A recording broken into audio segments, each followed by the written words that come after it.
আসসালামু আলাইকুম। আশা করছি সবাই ভালো আছো। তো এই তো বিকেলবেলার নাস্তার আয়োজন চলছে। তো সব কিছু রেডি করে নেওয়া হলো আর কি। তো আজ হচ্ছে চাপটি খাওয়া হবে গরুর মাংসের। তো সেজন্য মাংসের পিসগুলোকে কেটে সকাল থেকে রেডি করা হচ্ছে, সমস্ত মশলা দিয়ে এগুলোকে ঠিক চাপটির মতো করে নিয়ে এখন ম্যারিনেট করা হচ্ছে আর কি।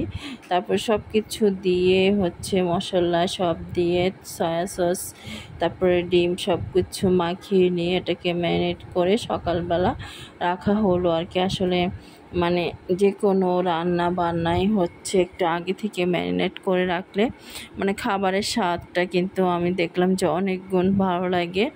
আগে থেকে সব কিছুই রেডি করে রাখা থাকলে ভিতরে সমস্ত মশলা বা সব কিছু ভালোভাবে ঢুকে ম্যারিনেটটা একদম পারফেক্টভাবে হয়, তো খেতে কিন্তু খুবই ভালো লাগে আর কি।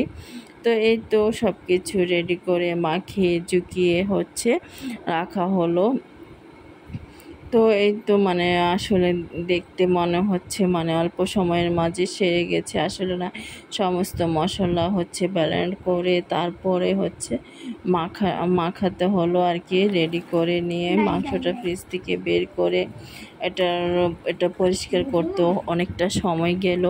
তো এটাকে রেডি করে তারপরে হচ্ছে সয়া সস সব কিছু দিয়ে আবারও মশলা দিয়ে সব কিছু একদম পারফেক্টভাবে রেডি করে নিলাম। তো এই তো সব কিছুই রেডি, তারপরে হচ্ছে রেডি করে রেখে দিলাম। তারপরে হয়তো বিকালের দিকটাতে হচ্ছে রুটি বানানো হলো আর কি। তো পরোটা বানানো হলো, তো পরোটাগুলো ছেঁকে নিচ্ছে, তারপর একদিকে হচ্ছে চাপটিগুলো হচ্ছে আর কি। তো সবাই অনেক পছন্দ করলো, বাচ্চারা অনেক পছন্দ করে খেলো। আমরা সবাই টেবিলে নিয়ে যে যার মতো খাচ্ছি, আবার বাচ্চাদেরকে রেডি করে দিচ্ছি। আসলে খাবারটা অনেক মজা হলো। বাহিরের খাবার থেকেও বাসার খাবার হচ্ছে একদম পিওর পারফেক্ট। তো বাসায় মাঝে মাঝে এই ধরনের খাবারগুলো তৈরি করলে বাচ্চারা খুশি হয়।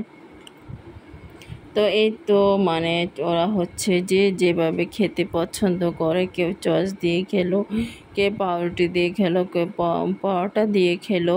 তো সবাই অনেক পছন্দ করে খেলো আর কি। আসলে চাপটিটা অনেক স্বাদ, অনেক টেস্ট হলো।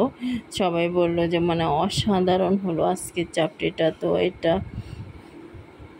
এটা খেলাম না, কালারটাও অনেক দারুণ আসছে, কালারটা ঠিক পারফেক্টভাবে একটা কালার আসছে।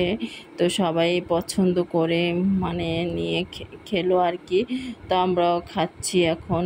তো বাচ্চাদেরকে তো দেওয়া শেষ, তো আমরাও যার যার মতো খেয়ে নিচ্ছি। আজ এই পর্যন্ত।